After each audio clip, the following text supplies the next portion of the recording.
आज माननीय बावन विश्राम साहब का प्रमंडलीय बैठक की गई है। दर्शकों, जैसा कि आप जानते हैं, SC ST OBC से के अधिकारों के लिए लड़ने वाला एकमात्र मसीहा बावन विश्राम साहब। आज खचाखच ये मैदान भरा हुआ था। आज इन्होंने अपील की है 5 मार्च को भारत बंद करने की। जो भारत सरकार ने 10% आरक्षण लागू किया है वो गैर संवैधानिक। संविधान में ऐसा कहीं भी प्रस्ताव नहीं किया गया है कि अलग से आरक्षण दिया जा सके। ये केंद्र सरकार की एक तरफ से वोट की राजनीति कही जा सकती है। जैसा कि मैं एक नज़ारा दिखाऊंगा माननीय बावन विश्राम साहब के, और बहुत सारे वक्ताओं ने अपने समाज को, अपने देश को, अपने राज्य को जगाने की कोशिश की। लखीसराय से वीरेंद्र कुमार की ये खास रिपोर्ट। नंबर थोड़ा सा बताइए सर। अभी कुछ दिन पहले जनवरी महीने की बात है, देश के प्रधानमंत्री ने संसद में 10% आरक्षण जो ब्राह्मण एवं तत्सम ऊंचे जाति के लोग हैं उन लोगों के लिए 10% आरक्षण आर्थिक आधार पर, गरीबी के आधार पर संविधान में संशोधन करके दे दिया गया। साथियों, भारत के संविधान में आर्थिक आधार पर देने की कोई व्यवस्था नहीं है। इस देश में अनुसूचित जाति के लोगों के लिए, अनुसूचित जनजाति के लोगों के लिए, पिछड़े वर्ग के लोगों के लिए, जिनको हजारों सालों से सामाजिक आधार पर प्रताड़ित किया गया, शिक्षा के आधार पर प्रताड़ित किया गया, और अनुसूचित जाति के जो लोग हैं उनके साथ अस्पृश्यता का व्यवहार किया गया, इस वजह से उनको आरक्षण दिया गया। आदिवासियों को भी सामाजिक दृष्टि से प्रताड़ित किया गया, शिक्षा के दृष्टि से भी पिछाड़ा गया, और जो लोग ट्राइबल ट्रेड की तरह आदिवासी लोगों के साथ भी अन्याय हुआ और उसके आधार पर उनको भी आरक्षण दिया गया। जो पिछड़े वर्ग के लोगों के पास, जिनकी संख्या 3.5% है, उन 3.5% ब्राह्मणों को आज 74.5% 2% नौकरी पर, 74.2% नौकरियों पर कब्जा है। अगर 3.5% ब्राह्मणों को 35% नौकरियां दी जाए तो ये उनके संख्या के अनुपात में 10 गुना ज्यादा हो जाता है, और अगर 70% दे दिया जाए तो ये 20 गुना ज्यादा हो जाता है, और अगर 73% दिया जाए तो ये 21 गुना ज्यादा हो जाता है।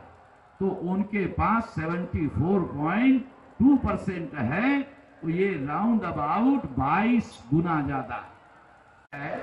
आपको 3.5% दिया जाएगा, आपको नहीं दिया जाएगा ऐसा थोड़ी हम कह रहे हैं, आपको भी दिया जाएगा। तो जो दूसरे ब्राह्मण पत्रकार थे उसको हाथ पकड़कर बिठा दिया और आपस में बोलने क्या बना रहे हैं, तुम समझ में नहीं आ रहा है,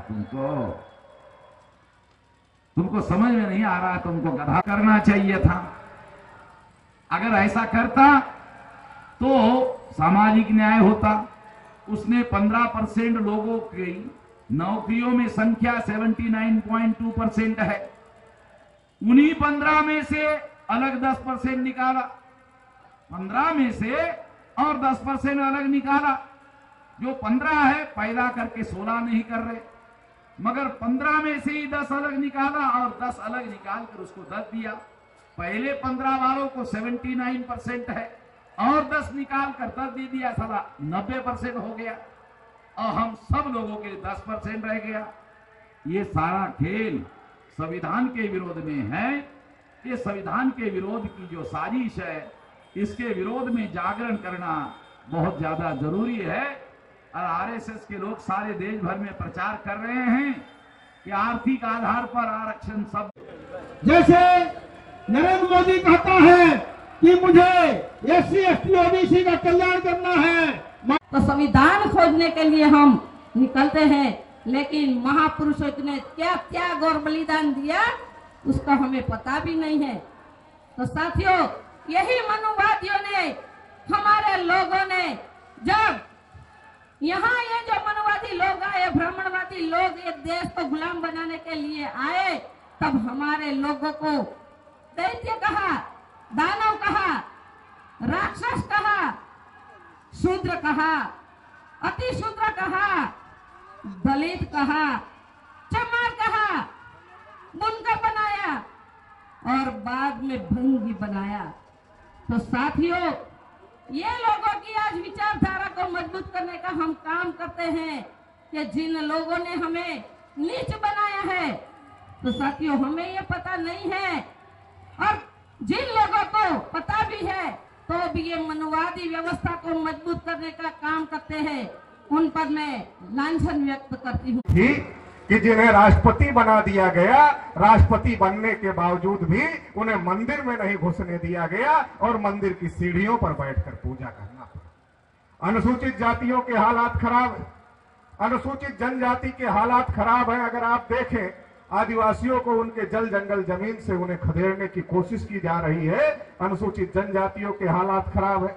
इस देश में जो पिछड़े वर्ग के लोग रहते हैं, आधी से अधिक आबादी है, 52% की आबादी है। ये जो 52% लोग हैं, तो देश में जानवरों की गिनती होती है, कुत्तों की गिनती होती है, हिजड़ों की गिनती होती है। कार मांगे ले गिरजा घर मंदिर ना गुरुद्वार मांगे ले, गिरजा घर मंदिर ना गुरुद्वार मांगे ले, कि बहुजन बौद्ध धर्म के पावन सुविचार मांगे ले, कि बहुजन बौद्ध धर्म के पावन सुविचार मांगे।